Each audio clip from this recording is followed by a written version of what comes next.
अहोई अष्टमी व्रत की सभी माताओं को हार्दिक बधाई हो। अहोई माता सबकी संतानों को लंबी आयु और अच्छा स्वास्थ्य प्रदान करे।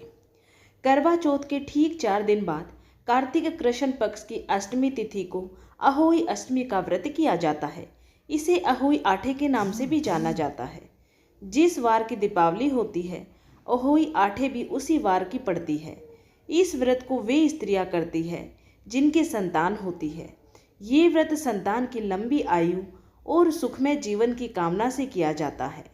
अहोई अष्टमी व्रत के दिन पुत्रवती माताएं दिन भर व्रत रखती हैं और शाम के समय जब तारे निकल जाते हैं तब अहोई माता की पूजा की जाती है।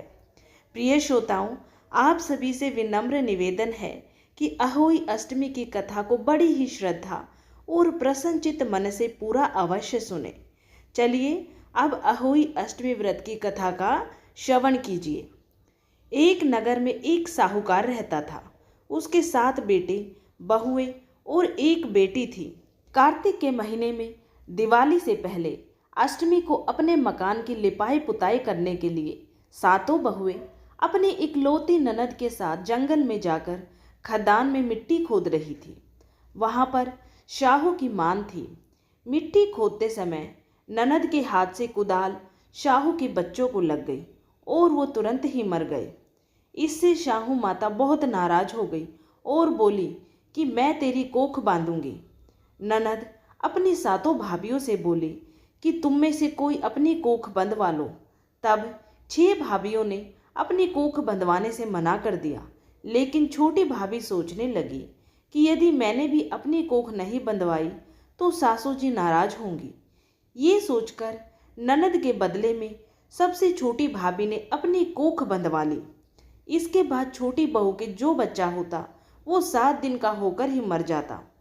एक दिन उसने पंडित जी को बुला के पूछा कि मेरी संतान 7वें दिन ही मर जाती है, इसके लिए मैं क्या करूं? तब पंडित जी ने कहा कि तुम सुरही गाय की सेवा करो। सुरही गाय शाहू माता की भैली है, वो तेरी कोख खुलवा देंगे, तभी तेरा बच्चा जिएगा। अब वो बहुत जल्दी उठकर चुपचाप सुरही गाय के नीचे साफ सफाई करके आ जाती। गाय एक पैर से लंगड़ी थी।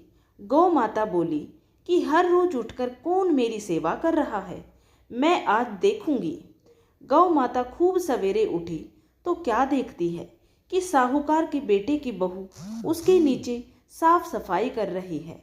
गौ माता बहू से बोली कि क्या मांगती हो? साहूकार की बहू बोली कि शाहू माता, तुम्हारी भाईली है और उसने मेरी कोख बांध रखी है, तुम मेरी कोख खुलवा दो। गौ माता ने कहा, अच्छा। गौ माता साहूकार की बहू को अपनी भाईली के पास लेकर चली। रास्ते में कड़ी धूप थी। वे दोनों एक पेड़ के नीचे बैठ गई। थोड़ी देर में एक सांप आया। उसी पेड़ पर गरुड़ पंखुनी के बच्चे को डसने लगा। साहूकार की बहू ने सांप को मारकर ढाल के नीचे दबा दिया और बच्चों को बचा लिया। थोड़ी देर में गरुड़ पंखनी वहां आई तो वहां खून देखकर साहूकार की बहू को चोंच मारने लगी। साहूकार की बहू ने कहा कि मैंने तो तेरे बच्चों को नहीं मारा है, बल्कि सांप तेरे बच्चों को मारने आया था।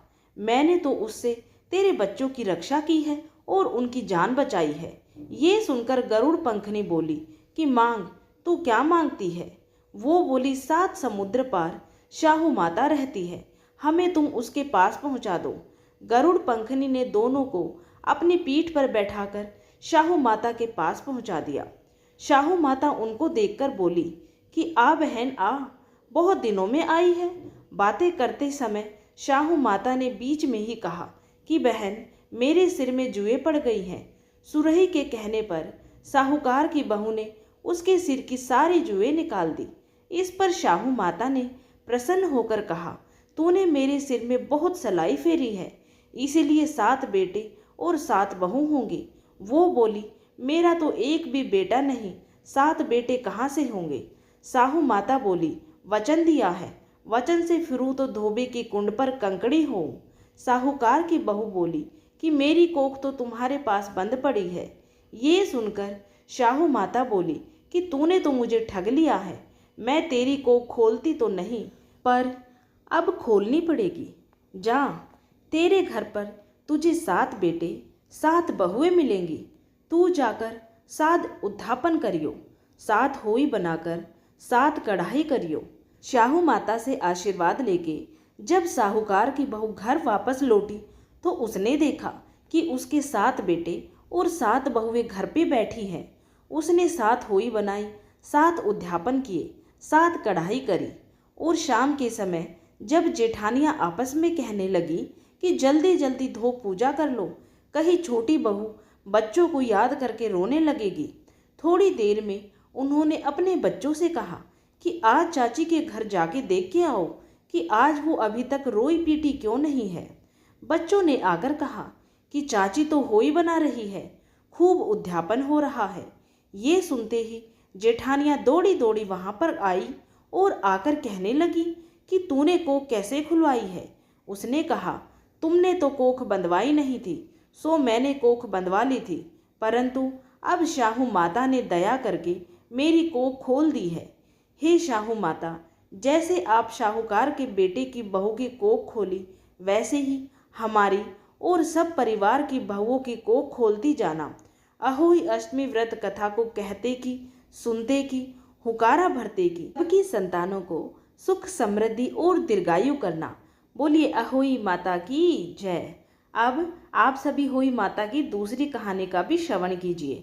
एक नगर में साहूकार रहा करता था। उसके 7 लड़के थे। एक दिन उसकी स्त्री खद्यान में मिट्टी खोदने के लिए गई और जो ही उसने जाकर वहां कुदाली मारी तो ही सेह के बच्चे कुदाल की चोट से मर गए। इसके बाद उसने कुदाल को शाहू के खून से सना हुआ देखा तो उसे सेह के बच्चे मर जाने का बड़ा दुख हुआ, परंतु वो विवश थी क्योंकि ये काम उससे अनजाने में हो गया था। इसके बाद वह बिना मिट्टी लिए ही खेद करती हुई अपने घर वापस आ गई और उधर जब सेह अपनी मांद में आई तो अपने बच्चों को मरा हुआ देखकर नाना प्रकार से विलाप करने लगी और ईश्वर से प्रार्थना की कि जिसने भी मेरे बच्चों को मारा है उसे भी इसी प्रकार का कष्ट होना चाहिए। तत्पश्चात सेह के श्राप से सेठानी के 7 लड़के एक ही साल के अंदर समाप्त हो गए, अर्थात मर गए। इस प्रकार अपने बच्चों को असमय काल के मुंह में समाये जाने पर सेठ सेठानी इतने दुखी हुए कि उन्होंने किसी तीर्थ यात्रा पर जाकर अपने प्राण गंवा देना उचित समझा। इसके बाद वे घर छोड़कर पैदल ही किसी तीर्थ की ओर गए और खाने की और कोई ध्यान न देकर जब तक उनमें कुछ भी शक्ति और साहस रहा तब तक वे चलते ही रहे और वे पूर्णतः अशक्त हो गए। अंत में मूर्छित होकर गिर पड़े। उनकी दशा देखकर भगवान करुणा सागर ने उनको मृत्यु से बचाने के लिए उनके पापों का अंत किया और इसी अवसर में आकाशवाणी हुई कि हे सेठ, तेरी सेठानी ने मिट्टी खोदते समय ध्यान न देकर सेह के बच्चों को मार दिया है। इसके कारण ही तुम्हें अपने बच्चों का दुख देखना पड़ा है। यदि अब पुनः घर जाकर तुम मन लगाकर गौ माता की सेवा करोगे और अहोई माता अजक्ता देवी का विधि विधान से व्रत आरंभ कर प्राणियों पर दया रखते हुए स्वपन में भी किसी को कष्ट नहीं दोगे तो तुम्हें भगवान की कृपा से पुनः ही संतान का सुख प्राप्त होगा। इस प्रकार से आकाशवाणी सुनकर सेठ और सेठानी कुछ आशान्वित हो गए और भगवती देवी का स्मरण करते हुए अपने घर को वापस चले गए। इसके बाद श्रद्धा भक्ति से न केवल अहोई माता के व्रत किए अपितु गौ माता की सेवा करना भी आरंभ कर दिया तथा जीवों पर दया भाव रखते हुए क्रोध और द्वेष का सर्वथा परित्याग कर दिया। इस प्रकार से ऐसा करने के पश्चात भगवान की कृपा से वे सेठ सेठानी 7 पुत्रों वाले होकर पुत्र पौत्र सहित संसार में नाना प्रकार के सुखों को भोग कर स्वर्ग लोक को चले गए। प्रिय श्रोताओं, अहोई अष्टमी की कहानी सुनने के बाद बिंदायक जी की कहानी अवश्य ही सुननी चाहिए। बिना बिंदायक की कहानी सुने अहोई अष्टमी माता की कथा अधूरी मानी जाती है।